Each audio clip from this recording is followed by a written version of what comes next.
there is a Ted Turner documentary coming out, I believe, on Max, 6-part series on the life of Ted Turner. Now, back in the Monday Night Wars, of course, or whatever else WWE has produced, it's all WWE stuff framing it this way, of course. The battle is Vince McMahon versus Ted Turner.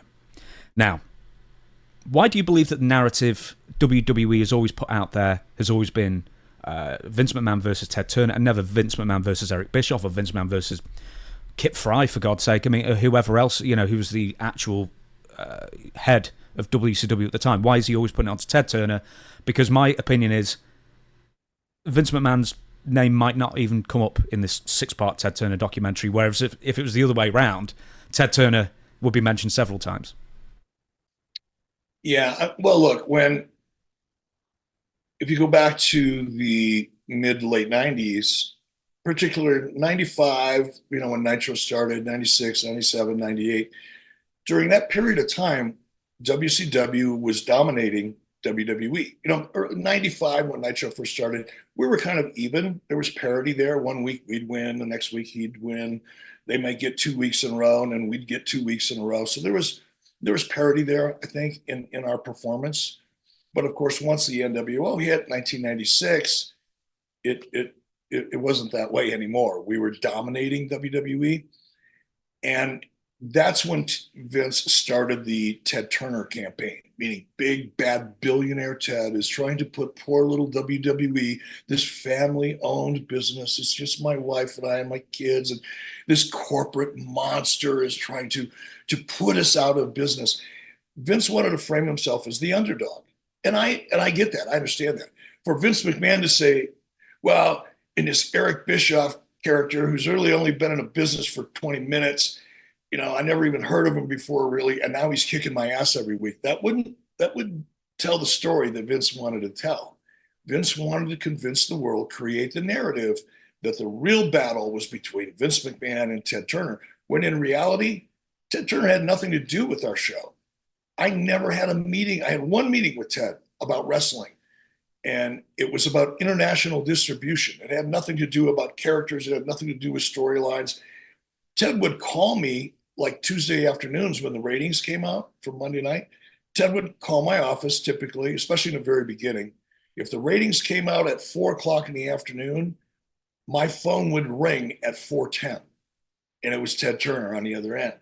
And he was happy as hell. He was giddy because WCW was finally living up to the vision that Ted had for it. Ted really believed that professional wrestling is a great property. It's an important thing for a network to have because it draws so many people into it that are middle class. This is not highbrow entertainment. This is just your average, working person, whether it's in the UK or here in the States. It's, now you do get some other demos in wrestling, but Ted really believed in the product.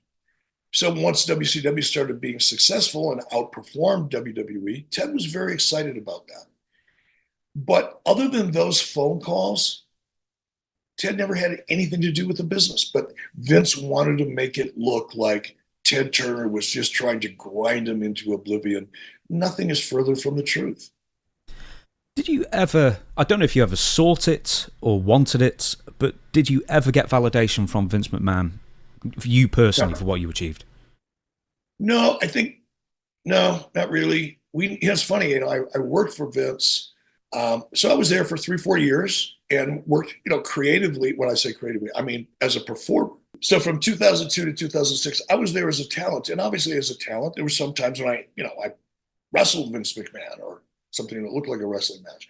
There were a lot of things that I did with Vince as a performer, but I never really had any kind of a serious conversation with him. We never said, hey, by the way, back in 96, what were you thinking? Or, I always wanted to ask him, why the hell didn't you show up when I challenged you to fight? You should have done that. But we never had those types of conversations.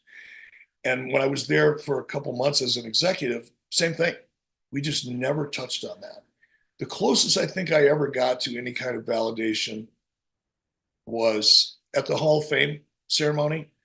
Right before I went out, Vince pulled me aside and, shook my hand and he said something to the effect of, man, you really turned the world upside down, didn't you?